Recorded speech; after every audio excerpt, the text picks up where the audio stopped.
Hey, I watched everybody struggling with the sound equipment. Can you hear me all right? Yeah. I'm going to try it like this, all right? I'll go ahead and use up some of these vocal cords. I've only gotten a standing ovation and an introduction one time. I was being introduced in Chicago to a group of sales and marketing executives. They'd asked me to be their speaker for their Salesman of the Year Awards banquet. Distinguished Salesman of the Year Awards banquet, and I was excited about it because they asked me to wear tux. And I owned a tux. And I was amortizing this tux ever since I got it, trying to figure out if it was a good investment or what. So here's what's happened. I got my tux on, had a short haircut, went in to do this meeting. It was in the Palmer House in Chicago in the Grand Ballroom. They had candlelight and flowers. Over 500 people there. All the guys had on dark suits. The women were wearing evening dresses, and I had on the tux. And man, I tell you, I had a ribbon too that said speaker. It was like a magnet.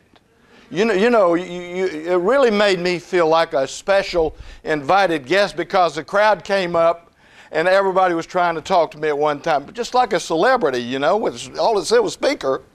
And so I was introducing myself, and I was telling them a little bit about me. Well, Mr. Evans, where are you from? And center of attention till another guy shows up, and he's got on a tux.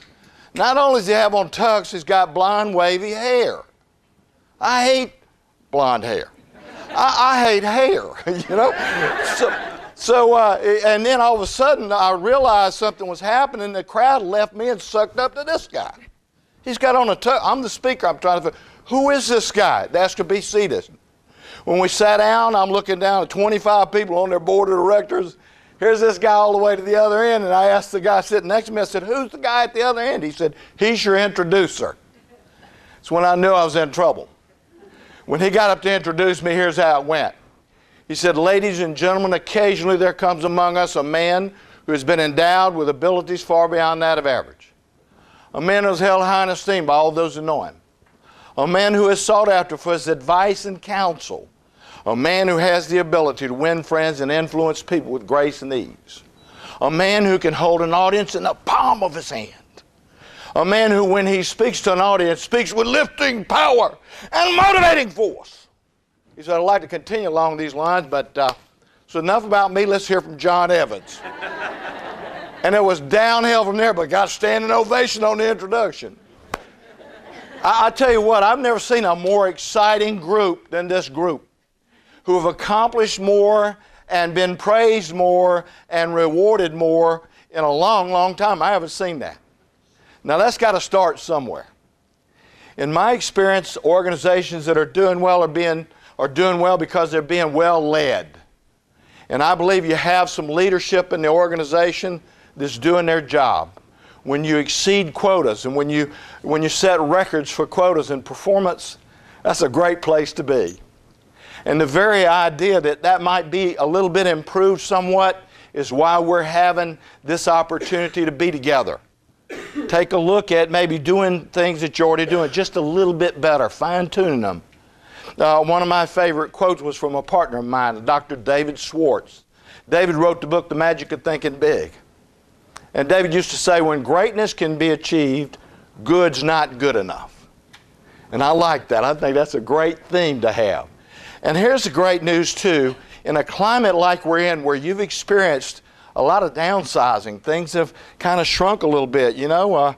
Places have kind of had to reduce quite a bit, reorganize. Resources are becoming more and more limited as we go along. Then it's really important that people are doing what you are doing.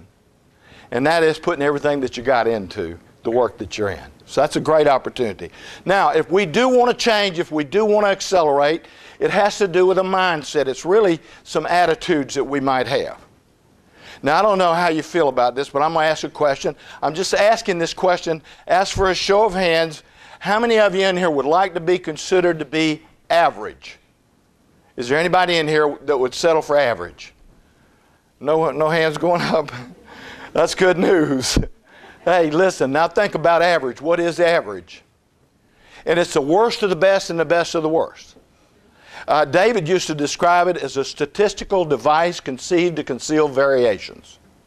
He would say that, if you were satisfied with average, then you're going to be satisfied with mediocrity. And mediocrity carries a curse.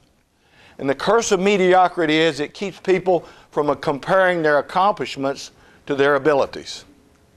And so if you have this attitude, a desire to not be just an average manager, an average parent, an average person in the workforce, specialist, whatever your job or assignment is, but to be recognized as being above average, just a little bit above average, that's a great step to strive for. Now, when we talk about change, and that's always in meetings, now you can't have a meeting anymore where you don't talk a little bit about change. Am I right? If you agree with me, just kind of nod your head like this just a little bit. Y'all do that from time to time. Thank you, sir. Do that from time to time. If you agree with what I'm saying, it lets me know you're with me, okay? I go faster. I actually go fast. Little assurances that everything's okay, you know. I get a little nervous after lunch. We have in the business what we call lizard looks. Lizard, I'm going to show you what it looks like so you can avoid this at all costs, all right? Here's a lizard look. Okay, if you'll avoid just a little head nod, a little smile, I appreciate that very much. We are going to talk a little bit about change. I want you to understand the power of change and what makes change work. You got to understand a little bit about the mechanics of it, so I'm going to share with you my best version of what the mechanics of change really have to be understood, the part that really has got to be understood. Would you please get everything out of your hands? If you would, please take your hands and put them in front of you, forward like this, if you will, please. Okay? I'm going to ask you, if you would, to clasp your hands together and lock them in place, and please don't take them loose until I ask you to. Now, I've got to take mine loose because I'm an instructor up here leading this workshop, and I've got to do it. I guess either that or shut up. I mean, if I can't move my hands, I've got to shut up. But I'm going to ask you to keep your hands together. Look down if your hands at your will, and I'm going to ask you to let me know, a little feedback here. And those of you who have your right thumb over your left, would you keep your hands together and slightly raise your hands? Just kind of right thumb over. Is it okay? Go. I'd say 37.3% have their right over the left. I don't know whether you knew this or not, but you're logical thinkers. Numbers, sequences. Those kind of math is a real good thing for you. If we were putting a picture now up on this overhead, it'd be Einstein maybe. What about that? Einstein, huh?